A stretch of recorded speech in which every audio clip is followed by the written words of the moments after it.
ចាថ្ងៃនេះខ្ញុំមកបត់ផ្កាទៀតហើយបងប្អូនចានេះបងប្អូនគឺដែលខ្ញុំបត់នេះបងប្អូនគឺយើងកាត់លុះកម្មញ្ញជា3មកបងប្អូនចាធ្វើម៉េចឲ្យស្មើគ្នាចាបន្ទាប់មកយើងអាទី2យើងកាត់លុះកម្មញ្ញជា2ចា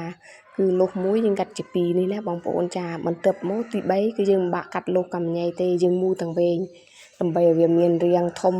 ទូចបណ្ដាក់គ្នាចេះបងប្អូនដើម្បីគាត់ជាដំបូលរួចហើយក៏មានអាបន្តបន្ទាប់ចេះណាបងប្អូនចាគឺងាយទេបងប្អូនគឺធ្វើដូចខ្ញុំចេះមកបងប្អូនយកមកដាក់តម្រៀបគ្នាល្អចេះមកបងប្អូនរួចហើយក៏ខ្ញុំធ្វើស្លឹកចាស់នេះស្លឹកក៏យើងរមូលដូចគ្នាបងប្អូនប៉ុន្តែគ្រាន់តែយើងចំណិចចុងវាបន្តិចដើម្បីគាត់ជារាងស្លឹកចា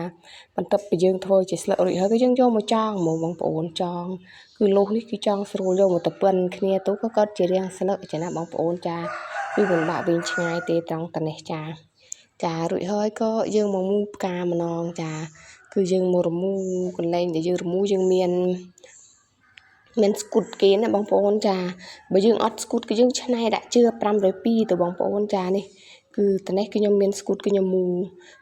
ឲ្យជឿបចាស្រេចបងប្អូនថាចង់យកស្គូតពើអុយចេះណាបងប្អូនបើខ្ញុំគឺយកពើសូកូឡានេះឯងបងប្អូនស្គូតវាមានច្រើនពើមានពើខៀវមានពើខៀវចាស់ចេះណាបងប្អូនស្រេចបងប្អូនចូលចិត្តស្រឡាញ់ចានេះគឺយើងដាក់រមូជាមករមូតាមធំតាមទូចចាទូចយើងរមូជា3មករួចហើយក៏នេះគឺយើងមូឲ្យបន្ទាប់រួចក៏នេះចង់ផុតគេទាំងអស់នេះមកចាគឺយើងធ្វើ3ស្ទាបចាគឺ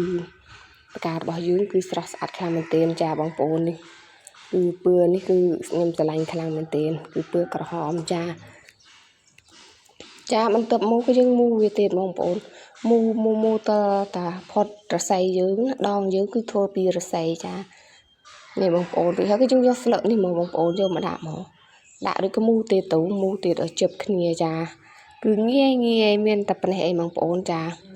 គឺរួចហើយគាត់ជាផ្កាមួយតោងហើយចាបងប្អូនមើលស្អាតអត់បងប្អូន